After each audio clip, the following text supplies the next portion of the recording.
Welcome to hole number one of the super duper classic old school Santa Ventura 9-hole cup. Now setting up here with a quasar and a nice extra mile. Gonna play one top, 2 bars of right spin. Please ignore the multiple bars of side spin. I'm old. I've played this game for a while now. That's older footage, but it's 2 bars of right spin, 1 bar of top spin. Now I do have that red ring about 1/3 of the way into the right rough, and I'm at the +3 yard mark here with this club. Please understand, you might have to make some minor adjustments with your clubs to match to the video exactly. You might have a higher level extra mile, you might have a lower level extra mile, but you know what? You have to sometimes make adjustments, change the ball. You might need to use a katana, maybe a titan, whatever suits you to try to mimic the shots and get the best possible result. This is definitely not a copy-paste guide, but it is based on pre-tournament wind in a general sense of how to play the shots. So second shot, I'm going to play this with the short iron, and I'm always going to be using the thorn unless there's a good reason otherwise. 3 bars of backspin, about half a bar of right spin here, and I just think that it's important to land on the green. The fairway in front of the hole, it can be worked with, but it does have a bit of a slope, so depending where you land on it will sort of kick the ball out in a different way.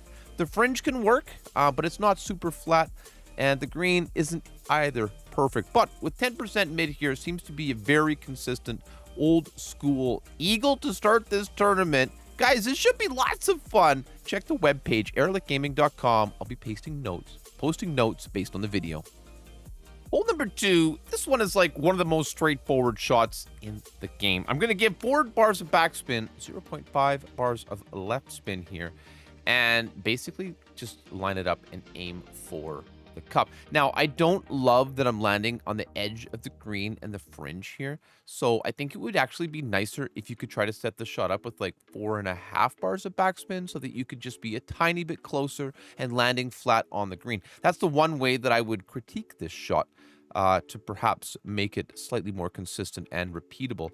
However, depending on the wind angle, if you have one exactly similar to this video, then I recommend just doing the same thing and trying to get the same result. But as you can see, not too big of a deal here. Bouncy, get in the hole. Hole number 3, this is a classic par 5 here. 2 top, 2 left on the drive with that extra mile and the quasar ball. You'll see how I'm on the left-hand rough with that red ring, just where the fairway sort of narrows there with the rough coming in a little bit close.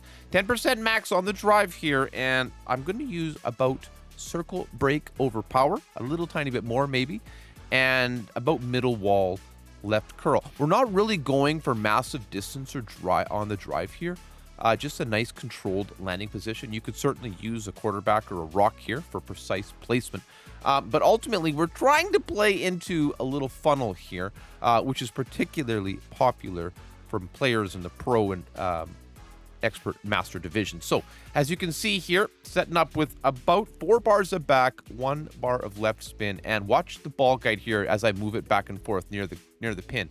I'm looking for it. At this point, I'm not as familiar with the shot, but there you'll see how it kind of stays in the groove.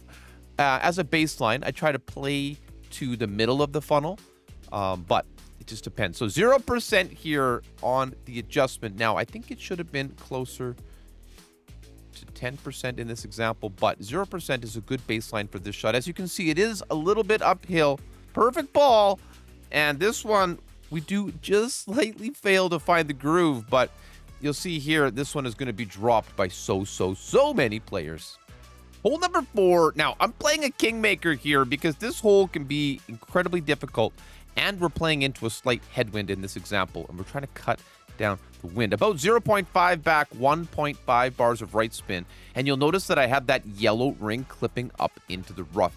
Use whatever long iron you have that has the best ball guide. That's the bottom line. I know Goliath 7 is a bit high for rookie, but this is generally the landing spot, and this is the technique. You can use a second bounce landing reference if you only have like a Goliath level 4 or 3 or something like that. You know what I mean? You can definitely play this shot with the backbone, any of them for that matter, because of how it is. But this is the setup. This is the play. Bounce in front of the bunker, up onto the green. I avoid the left and the right side like the plague. Ooh, baby, there's definitely spots there, but I think this is going to be your best all-around option. Hole number 5. This par 5 is a long one. but don't go too aggressively on the drive here. About 1 to 1.5 bars of top spin, 2 bars of left spin, sitting up with that half of the red ring on the left rough at the end of this sort of first little small island of fairway. I'm going to use a very straightforward drive here because, and sometimes you'll use a touch of left curl here. Not a lot, just a little. Just be careful. There's trees on the right-hand side of the second fairway. They'll come into frame here in a second. I'll point them out and looking for the trees, the ones on the left here just now. Those big, tall ones. If you go too far, you're going to be directly behind them. Second shot with the horizon here. Now, any long wood club here that's got about 4 to 5 bars of top spin, 2 bars of right spin, and I'm basically at the max line with that yellow ring up on the yellow rough. See where that ball guide is coming in on the sort of right side of the front of the green? That's generally where we're aiming. This green has a particularly long rollout, and it's going to kind of come up the hill and then down the hill, down towards the hole. So if you give it too much speed, it'll zoom through there. Too little speed, it will stay up on the hill or not even get to the hole. This is a difficult one to judge perfectly, and it is definitely better suited to high-level clubs. So there you see the plateau, and then it sort of rolls down here, picks up a little bit of speed. Not a bad effort. This will give you a way to get there in 2. All right, hole 6. This is an interesting par 4. You can play that fairway on the right, but if you go 4.5 back, 2 bars of right spin. I'm at the plus 11-yard mark with half the red ring in the right rough, and that second bounce directly where the bunker and the rough, they meet. And then you're going to see here, I'm going to use a little bit of right curl. We're going to try to get this one to the green. Now, it can roll a little bit through the green towards the fringe. It could get into the rough if you go super aggressively. But there's also, if you're in that bunker, there's a huge funnel here on the green that you can kind of hit great most of the time. To still get this one to drop. So this is going to end up being a must eagle. As you can see, very dramatic effort here, but comes in beautifully for a putt, and something I think is going to be very, very good from the rookie tee. Hole number 7. Now, this green, in the classic way, was no joke, but it's definitely been fixed up here in recent times. We're going to play this shot with 3 back, half a bar of right spin with that top of the yellow ring at the top of the rough.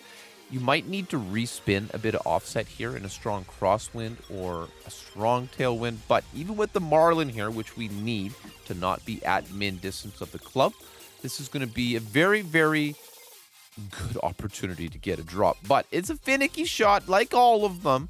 You do need to spend a few practice tokens sometimes. You can bounce over from the little pad on the right.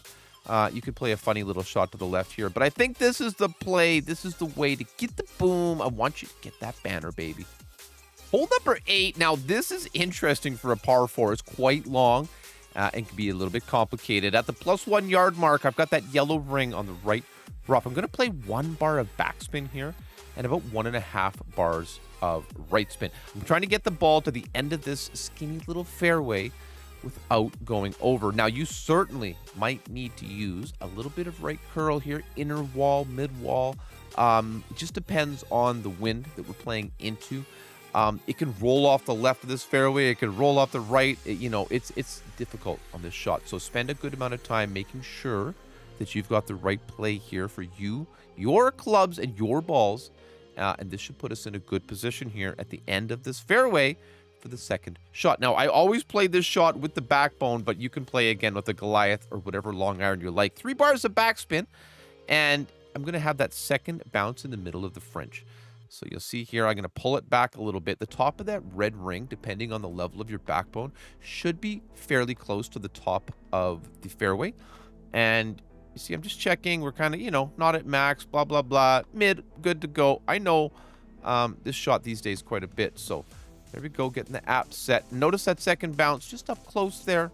So you don't always have to have a huge ball guide and a high-level club to find references that you can use to get a consistent result. If you line things up the same way every time, you're going to have a more likely outcome being similar to the last time. Just like this one. This is what I want for you. Get in the hole.